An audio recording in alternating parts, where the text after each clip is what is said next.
ọba ni mo bá ọba tó tó aró gbogbo ọba Àwórì mo mi ṣe báyìí. Ìbà kábíyèsí Àwórì lọ kankan o tó tó aró mo mi ṣe báyìí lóde. Ìbà lọ́wọ́ olóyè ń lọ orí balẹ̀ orí ó dọ̀tà o. Ó ṣe bá ọba Àwórì pátápátá. Ó ṣe bá ọba Àwórì pátápátá. Lẹ́tí wóró gbàdó Ìgbẹ́sà ọ̀tá. Lẹ́tí wóró gbàdó Ìgbẹ́sà ọ̀tá. Ọ̀tọ́ Àwórì lébè ìsọ̀nà ìsàlẹ̀ Èkó tí ìkù ṣẹ́rí. Ó kí gbogbo Àwórì.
Commissioner ní Judicial Service Commission ìyá wa Honourable Yetunde Adesanya ẹ bá mi fún àwọn náà látọwọ́ akéwì káàbọ̀. Ẹ ṣe o pápá la máa ṣe torí bí èèyàn bá dé pápá tí ò ṣe pápá àtìrèké àti ṣéǹgì owó òrèké ní ó bá di wọ̀ nínú pápá mi lord olúwa mi. Mrs. O.O. Odubanjo ẹ bá mi fún ọ ní àtẹ́wọ́. A.O. Sofowora. You're most welcome. Ẹ bá mi fún ọ ní àtẹ́wọ́. 3. Gbogbo àwọn baálẹ̀ mo kí gbogbo yín káàbọ̀. Ẹ má bínú nítorí àsìkò. Ẹ̀yin náà ti rí wẹ́dà bó ṣe rí. Mi ṣe kábíyèsí o. Ẹ má bínú kábíyèsí bó ṣe kọ́ nìyẹn o. Ọba John Adéìwà Ọláifá Àlàó olówó ọlọ́wọ́ ọ̀wọ́ olówó ni wọ́n ti lówó tó jọba àtọ́ba tẹ́lẹ̀. Ẹ bá ń ṣe kábíyèsí onígbogbo ọ̀gbogbo land Ìgbẹ́sà ẹ bá ń ṣe kábíyèsí o. Ti ìlú ọ̀tọ̀ ọba ikú yàbíkù láì fi àkọ́wọ́sòfò gbogbo baálẹ̀ ẹ má bínú ẹ jọ̀ọ́. Alayeluwa ọba Muhammadu Saheed Ifalowun Odusanya olú ti gbogbo ìlú àti ẹ ṣe kábíyèsí o.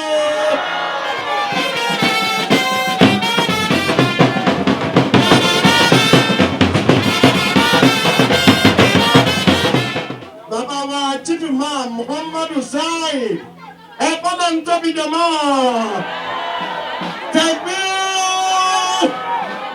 We want to quickly have an opening prayer, a very brief song.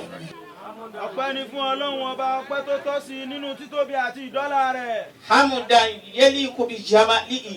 Ọpẹ́ ni fún Ọlọ́run ọba ní títóbi ọpẹ́ kan tá a fi fún pẹ̀lú rírẹ̀ wá bó ti ṣe ra rẹ̀. A kí Ọlọ́run.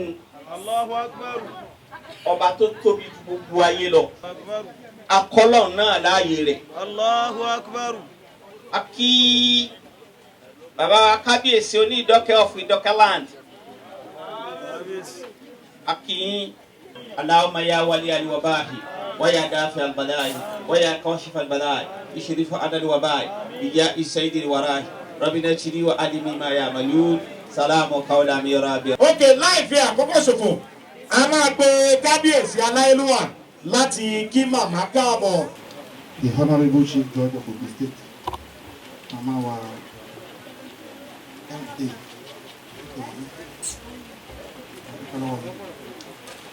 ẹ káàbọ̀ ẹ kúfẹ́, ọlọ́run àwọn mi nífẹ̀ẹ́ yín lọ́pọ̀lọpọ̀.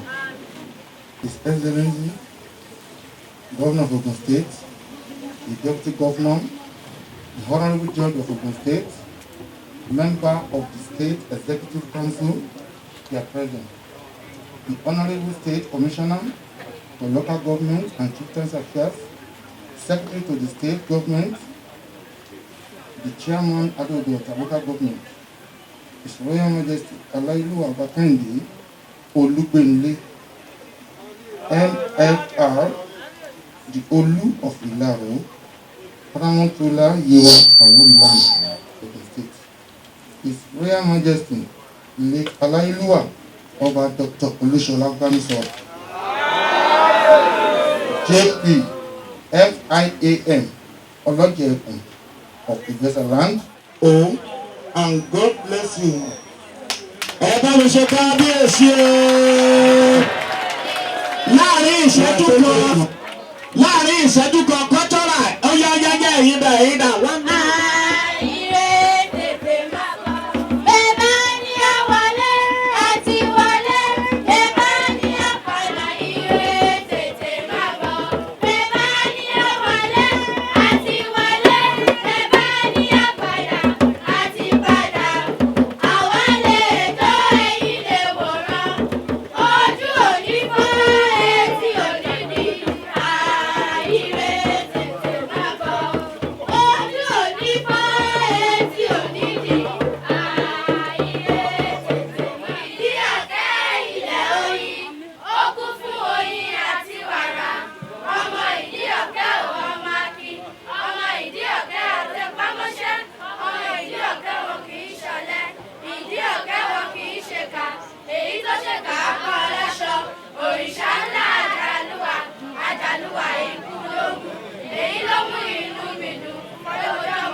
pàtẹ́wọ́ yẹn dáadáa.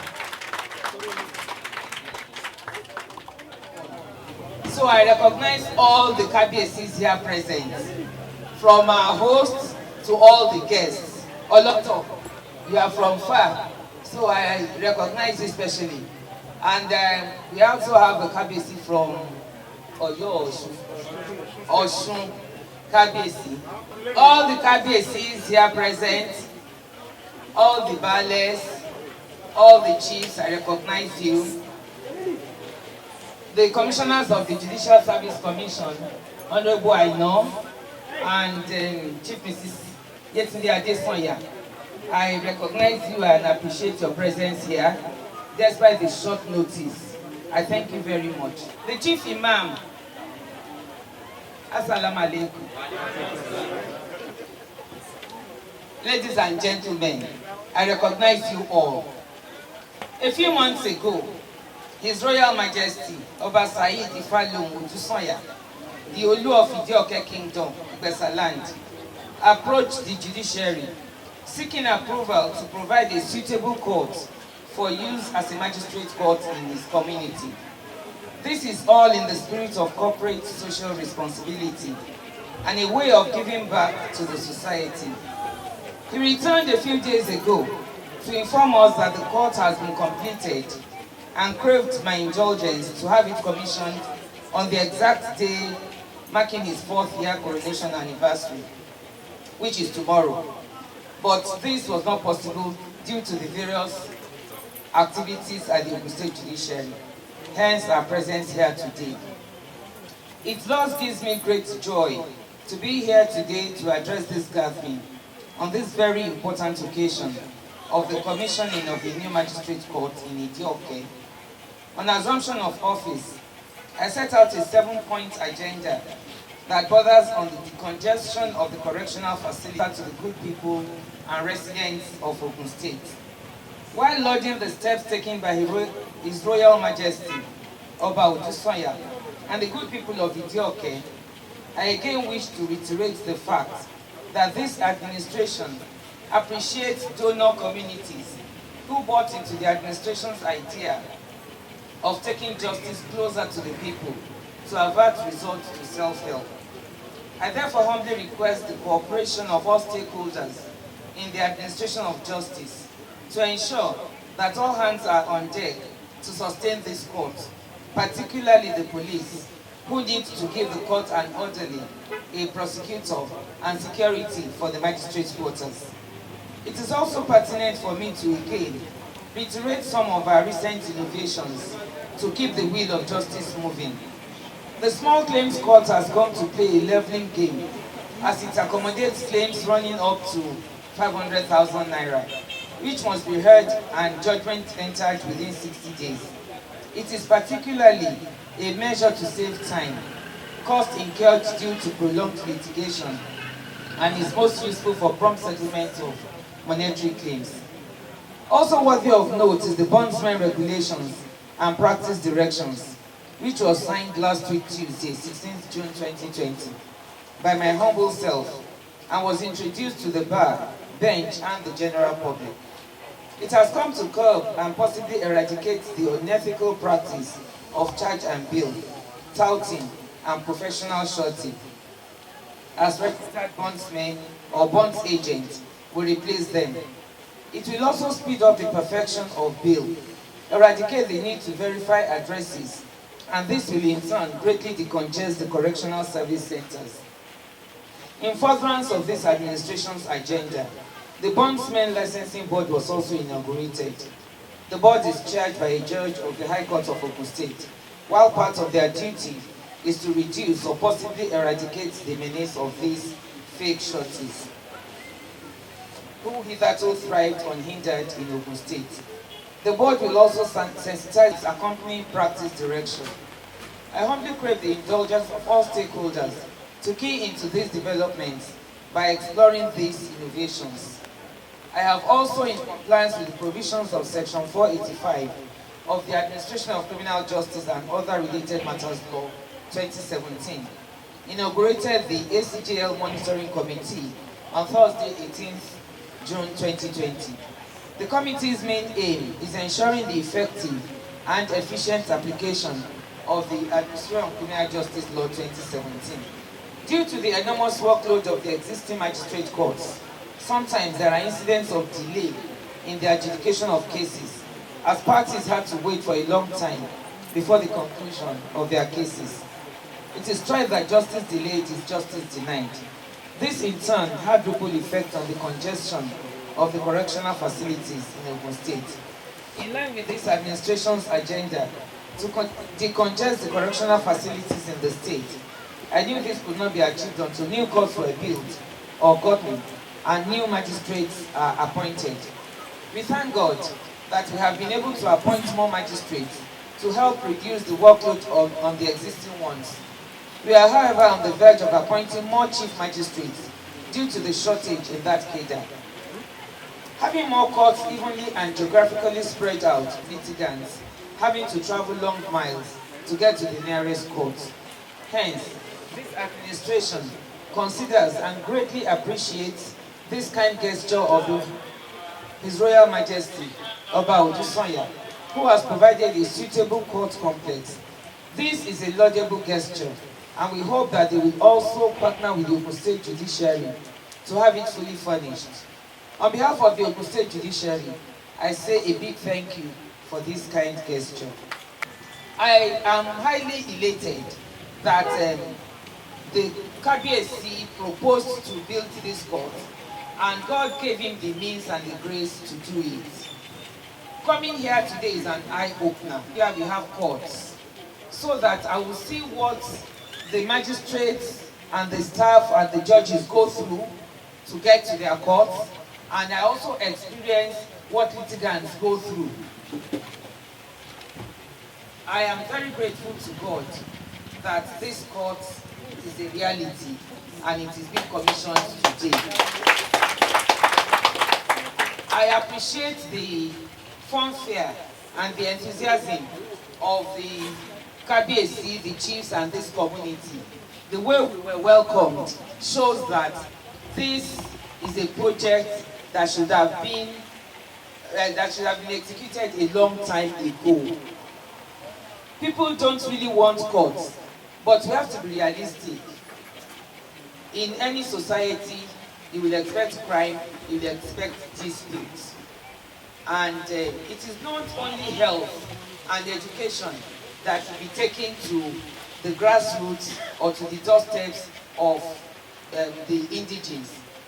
I have realized that even courts is necessary in each community. It is not a luxury. If I had to travel for about 5 hours to get here from Abeokuta and from Ota, it took almost 2 hours. We even ran into traffic, so it took us about 2 hours. We got to Ota, I had to go to Ota to attend court. I wonder what they go through. I can imagine it. I have just experienced a bit of it today. So I really thank God that we are not allowing geographical location or distance to debar us from creating courts. Àwọn tí mo ti sọ ni pé inú mi dùn gidigidi gan fún court tí kábíyèsí fún wa yìí.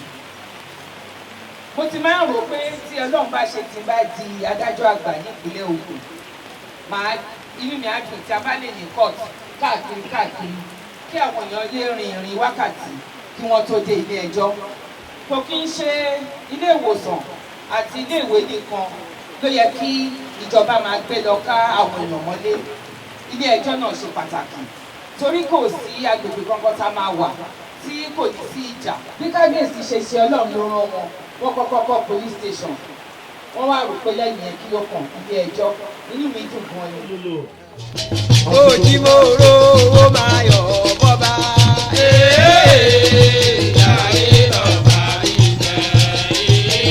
Àròjọ ọmọ ìwòrò mo ṣe bá o.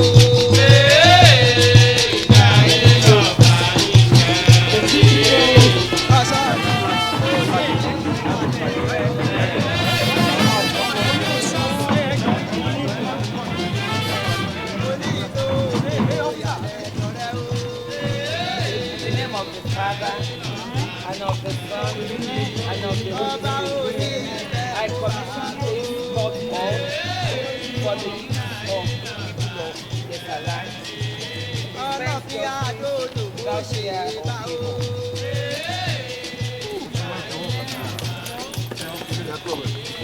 Ìgbẹ́sàmálé ọmọ arígúnjẹ bọ̀ o.